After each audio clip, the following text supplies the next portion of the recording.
Welcome, everybody, to the SNN.Network Canada virtual event. I'm your host, Robert Kraft, and thank you all for joining us today.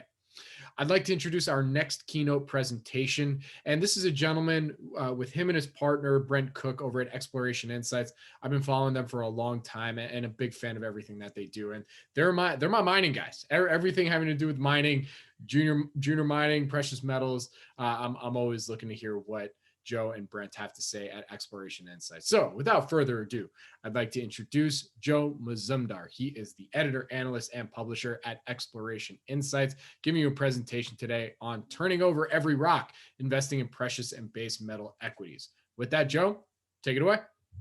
Great. Thanks, Robert. Thanks for inviting me. So this is a little bit longer presentation for the start of the year, and this is something that I've gone through with my subscribers. So we'll talk a bit of background in terms of commodities, how they performed in 2020, and what I'm bullish about going to 2021. And then I'll follow that up with respect to how we get exposure to these commodities with respect to equities. So here we see a graphic of 2020 performance, and this is something I update our subscribers, my subscribers, about every week in terms of how these things are performing. And this is a mix of commodities, ETFs with equities, and major indicators like the S&P 500, US 10-year treasuries, that sort of thing. And I've also included Bitcoin. So what we saw in 2020 was a weak dollar trend. So that helps precious and base metals because they're all denominated in US dollars. So that was a drop of about 6%, which is significant for a currency. We saw lower treasury yields, which again is beneficial for gold. So US 10-year yield dropped by about 50%. And high market volatility, which is normally good, especially for gold, because once the S&P actually goes down, you get safe haven asset demand, and maybe gold's one of those things that people push to. But really, that combination didn't give us the big jump in gold price that many people might have thought. Like gold was up 25%, silver was up 46%. Nowhere near as good as something like Bitcoin, which was up 300%. And part of the reason might be because of Bitcoin might have been taking a bit of the polish off of gold during 2020. And I'll get into that a little bit later. And also the big thing is the S&P, the general broad markets, that risk on a sentiment would have taken away some of the gold demand. So the best performing commodity actually was iron ore. We tend to have an issue with trying to get exposure to iron ore because there's not a lot of juniors in iron ore. So that's more of a big company thing. So we don't play in that space that much. But it's an indication that iron ore, also palladium, copper, zinc, uranium, nickel, a lot of these commodities that are more industrial commodities was supported by a resurgence in demand from China towards the latter part of the year after the first quarter. So if we look at something that's very bullish for gold is the amount of negative yielding debt. And so negative yielding debt is now over $18 trillion. And you can see from the inset there that, who has changed policy rates or not adjusted them. There's very few countries that have not cut policy rates. And importantly, one of them is the United States. And so the issue is that, with expansive monetary policies, cheap money, as we see US 10-year treasury yields are like getting to below 1%, that fuels a lot of the speculation on the stock market because people use that money and invest it in the, in indexes like the S&P 500. So that's fueled a lot of the rise in the market this year. And so if we look at, the COVID impact, like here's year 2020 performance of some equities that did really well during the year. And so we could see in the inset, international tourist arrivals as a proxy for COVID restrictions on travel. And so with those restrictions, about an 80% change negative, in terms of tourism and travel period. So with those restrictions in travel, the equities that did well were those ones that help us cope with not being able, to leave, the city that we live in. So we teleconferencing like Zoom, home gyms like Peloton, purchasing services, like when you sign documents like DocuSign. And then to the latter part of the year, as the vaccines came out, vaccine manufacturers like Moderna did well. But the best performing stock actually is something that gives us long-term exposure, or anybody that owns it, to electric vehicle penetration in the future to reduce greenhouse gas emissions and reduce our global carbon footprint. That Tesla was up 700% in 2020. But let's remember that electric vehicles require things like nickel, lithium, and cobalt, and electrification as a whole requires higher copper loading. And so all those metals is something else we want to watch out for. So what helps gold is, and base metals and anything else, denominated in US dollars, is a drop in the US dollar. So here you look at the dollar-weighted, trade-weighted dollar index, DXY, Dixie as it's called. It peaked in 2020 around mid-March when the markets tanked as COVID-19 pandemic reached the shores of the Americas. So we had risk off, safe haven asset, US dollar went up to about an index of about 103. It's since been dropping. And so we were net long in terms of the speculative position up to summer, but it's been negative since then. So that suggests that people are negative on the US dollar going forward, and hence we should be positive about things like gold and metals as a whole. So when gold plunged 12% in mid-March here, Bitcoin dropped by about 50%. Okay, so that's sort of showing you that Bitcoin, in terms of demand, safe haven demand, or the expansive monetary policies, Bitcoin's something else that's a proxy, just like gold, for countering that. So, but at that time, the ratio between Bitcoin value and dollar was about 3.1 as a relative measure. But since about October here, it's just gone nuts. So it's gone over 30,000. It's tailed back a bit recently, but still it's done, very well. And that ratio now is about 15-1. So there's an issue in terms of, taking the polish off gold, is that it might be a favorite more for millenniums to purchase Bitcoin over gold and gold equities. And that might be reason for part of gold's underperformance. Though we talk about market volatility, the drive for safe haven assets, as we see when the volatility shot up, 460% in mid-March, gold plunged to $1,500, but since then, as market volatility has actually been coming down, gold peaked at over $2,000, around the summer in August. But by that time, the VIX, the volatility index, had gone down to 20. And also the background here is the amount of COVID cases, daily COVID cases in the US. New cases. And you can see there's really no correlation between the spike up in COVID cases by the end of November and gold, which actually fell to 1900 around that time. So even though we like to talk about market volatility, it does take the edge off of demand from global markets and potentially brings in demand for gold, but it's not a great correlation. What is a good correlation is the inflation adjusted yields on bonds, especially US Treasuries. So if you look at when gold fell significantly here in that mid-March, 180 bucks, the TIPS rate, was up to 0.6%. But since then, it had dropped to -1% by August. And this is what basically tracked gold's peak at about $2,070. But since then, we've had a little bit of a rise, and that plunged gold to below 1,800.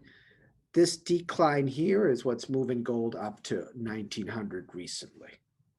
But note that, this yield here at -1% and this one at about, below -1%, totally different gold price here. We're talking about 1900 here, and there's about $180 difference between what it was trading then. So there's upside remaining, let's just say, in the gold price.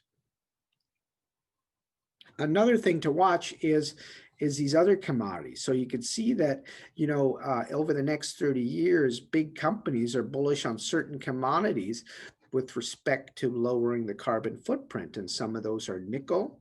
We're going to need more nickel. We're going to need more copper, uranium. This is the sort of things you want to watch if you want long-term exposure, which is something I'm looking at. Another thing to look at is in terms of electric vehicles, hybrids, batteries, all that sort of stuff. Three of the big exposures are nickel, platinum group metals, which includes palladium and platinum, and copper. So with respect to nickel, nickel is used in battery-run electric vehicles, the BEVs, also in hybrid vehicles that use fuel as well as electric batteries, but not in fuel cells. But they're used in a lot of these different batteries. So the whole battery idea is very good for nickel. Electrification is very good for copper. But if you play it with platinum and palladium, you got to know that it's not an electric vehicle exposure. It is exposure to reducing greenhouse gas emissions because of hybrids. The loading required in palladium is much higher in hybrid vehicles that are looking to reduce greenhouse gas emissions in non-diesel vehicles, And in fuel cells, platinum is something that could come up quite a bit. So you just got to know how to play that. But I've got exposure to all three. Okay, and so here's the chart that basically gives you an idea what happened with base metals. And when we say base metals, I'm talking about copper, lead, nickel, and zinc. You could see that, we had that plunge when China was impacted first, and China is, the primary demander of most of these commodities. That basically took these commodities down about 20-25% right off the bat to mid-March. But since then, with the resurging Chinese industrial production combined with industrial production rise in China, and then on the supply side, we've seen production disruptions in places in Latin America with respect to copper, but also we've seen in Kazakhstan with respect to uranium. But here we see that, the copper, lead, zinc, and nickel, significant rebounds, especially copper, nickel, and zinc here. So they've rebounded quite well since their mid-March lows. So how do we play this? That would be the next section. And so this is specific to gold. I wanted to cut this down to gold. So when you're looking for exposure, you got to think about risk reward and also the amount of time you have to watch your investment. So if you don't have a lot of time to do a lot of due diligence, you wanted to stick on the above, gold ETFs, equity ETFs, and maybe buying, a major mining company. What that offers you is low risk with respect to dividends, or technical or geopolitical risk, and you get a lot of liquidity, so that's a good play. The incremental from going from a gold ETF to an equity ETF is you get a higher leverage. So you get that leverage with an ETF over gold, you don't take any of the specific company risks, and you get liquidity. And so that's why people like to play ETFs if they are a passive investor. Once you become incrementally a bit more interested and you want to do a little bit more due diligence, then you might pick a specific major. But when you do that, when you pick one of these specific majors, you got to know that also, the benefit over an ETF is this dividend. There's not much opportunity with these companies that produce over 5 million ounces annually to grow internally. They have done a lot of mega mergers like your Newmont's, Barrick as well, as such that they've done their M&A and they're potentially more suitors. But they offer a lot of diversification, asset diversification, such that these kind of risks, technical execution, finance, and geopolitical, are lower. But importantly for you is, or for any investor, they offer a lot of liquidity. Mid-tiers offer, again, more beta, but they might not offer the same kind of dividend structures. Each one's a bit different because they do offer more growth. They might take the capital, the free cash flow that they generate and put it into capital that would actually bring growth to their production profile. These companies could be suitors or targets. Okay, they provide a little bit more risk because their assets are less diversified than a major company. Their liquidity is still pretty good. But once you want to do even more due diligence to have more time and you want more exposure, then you look at junior producers. You know, the betas or the leverage is much higher. They definitely don't offer dividends. They offer high organic growth potentially. They could be an M&A target, but the risk is higher here and the liquidity is lower. And then if you want the really high risk is any of these non-cash flowing companies that go from grassroots exploration to development. These ones bring all the specific risks of assets, single assets, your technical execution, financing, and geopolitical risk, and their liquidity, importantly, is much lower. So this just gives you an idea with respect to when you invest, how much time do you have to watch your investment, and what kind of risk versus reward ratio you're willing to take on. Whatever you're looking at, when you do make that initial investment with respect to timing, all you want to make sure is that you got that asymmetry with respect to potentially having an asset that offers you much more upside than the risk that's embedded in it right now.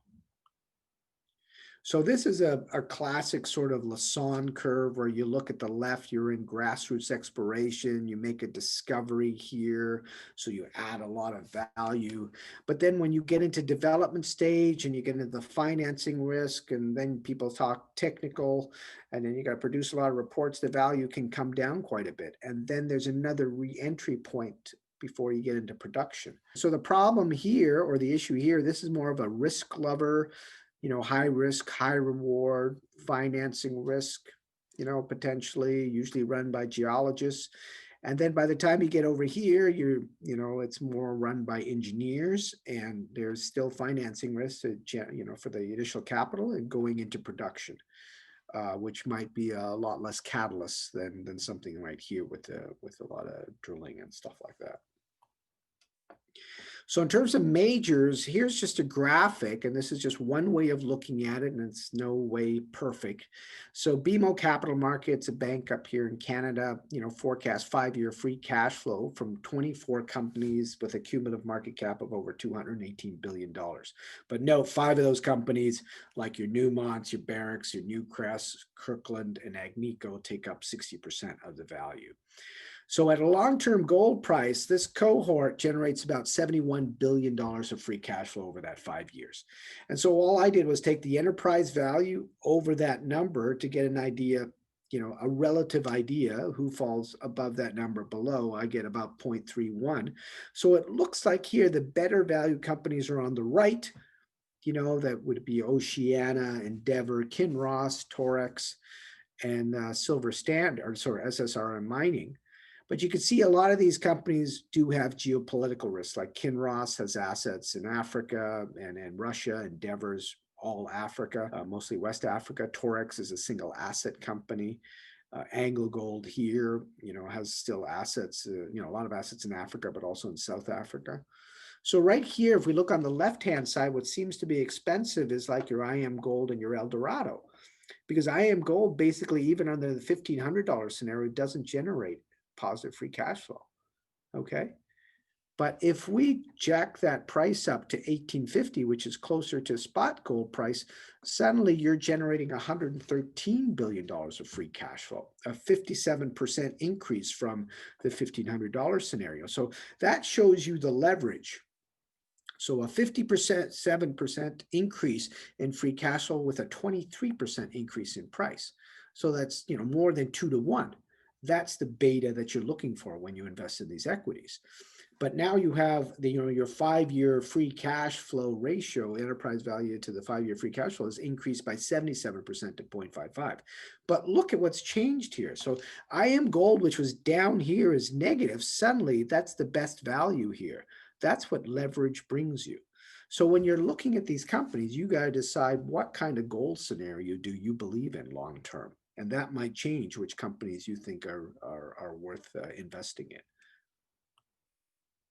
Okay, in terms of the juniors, those non-cash flowing companies, the biggest risk, one of the significant risks is financing risk, which was a significant, huge risk over the last several years. But now, recently, everybody seems to be able to get finance. So we've seen a drop in IPOs, which is good. We've seen a drop in new issuers, and this is all based on the TSX Venture Exchange, which is the exchange which basically lists the majority of junior miners that work globally. So this reduction in issuers, IPOs on the TSX Ventures is good for a bloated market, okay? But those IPOs that did raise money raised about 275% more money than they did over the same period of time, which is year to date up to November. That's what these numbers represent. So they raised about $200 million. But the total number of financings as well, whether they be IPOs, secondary financings, or anything else, is up 25%. So there's over 1,500 transactions, raising 48% more money at about $6 billion. And the valuation of all these companies is up about 60% versus the last year. So I've got my own numbers that I've done, but I've included convertible debt, warrant exercise, and I've got an estimate of about $9 billion of funds raised in 2020. Okay, I've got one more month than that than when you just saw. But the majority, what I want to point out here is funding gold companies, 64%, copper 11%, and silver 8%. That altogether is about 80% of the money is going to these three commodities and companies exposed to that. Average transaction was $10 million over 960 deals, but there's extremes. You could see some of these days of transactions that raised up to $450 million. So, and this is the number of transactions is the squares. So you can see like throughout the year, even here, when people tend to go away in May into September, we still see a lot of transactions. It never slowed down. And so in terms of getting to my top picks with respect to looking at the commodity market as I see it, and what companies have the potential for a rebound or good performance in 2021, I selected one copper company called Trilogy Metals. That has a joint venture with South32. South32 is a large diversified miner based out of Australia that has very few copper assets. So this one is one that they've done the joint venture on. There's two main assets here, which is a feasibility stage Arctic project. They'll begin permitting that mine in 2021 at $3 copper. When the copper price is over that, I think it's about $3.50. It generates $1.1 billion of net present value discounted 8%, with a payback of about 2 to 3 years at a 27% IRR, which is great. And then you have the option, which is the resource stage Bornite project, which has got over 180 million tons of resource grading, well over 1%. And so this district has been opened up by the access road, the Ambler access road, which has now been permitted in 2020 to be built to access all these tons to bring it out to the east. So last year, they underperformed the market because they didn't have a summer program. They didn't have a field season because they were concerned about COVID-19 and about bringing that into the remote communities. This year, with the protocols they've implemented and that, they will have a field season for 2021, which I think is a positive. And they'll be drilling a lot of these regional targets because the Arctic deposit's what we call a volcanogenic massive sulfide deposit. They tend to happen in clusters. And so testing some of these regional targets will do wonders for the stock with respect to retail. Okay, so that's something I'm looking forward to in 2021. Another one would be Bluestone Resources. This one, didn't do as well as I thought it would do. It still had a positive return, but it's advancing a permitted project 1,000 ton per day Cerro Blanco underground project, 10 grams per ton in Guatemala. There's already been about $230 million spent by Goldcorp on it. It's got 3 kilometers of underground development. It generates about $90 million on average free cash flow per year over the first 3 years at $1,600 gold price. Again, that's $300 below spot. In terms of financing risk, it's got a big strategic holder in Lundin Group, and then also it's linked to the right engineering group, which is G Mining, which built the Marion deposit for Newmont on time and under budget, and also built Fruta del Norte for Lundin Gold. Lastly, just quickly, Liberty Gold, another one. This is more grassroots exploration, building up towards a resource, open pit, heap leachable oxide deposit in southern eastern Idaho. I like it because the ground is expanding. They're expanding their permit. They're going to be drilling a lot in 50,000 meters in 2021, and lots of catalysts in terms of a resource update, a scoping study on Black Pine, which is the project that you're looking at. And also they're going to do a PFS, a pre-feasibility study on the Goldstrike project, which I think is undervalued. Okay, well, that's it for me. And I think I'm out of time. So I will just say thanks very much for listening. And I hope that was helpful. And for full disclosure, these companies are my top picks, and they're in the Exploration Insights portfolio, and I own all 3. And Joe, where can our audience go and find more information on you and Exploration Insights? Yeah, well, that's explorationinsights.com on the website. There's a lot of free stuff there to look at and to subscribe. You just press the subscribe button, and it is $140 US per month to subscribe. And it's cancelable at any time if you want to check it out. Very good. Thank you, Joe. Really appreciate you taking the time to share your insights, your exploration insights, and really do appreciate it. So thank you. Great. Thanks for inviting me. Cheers.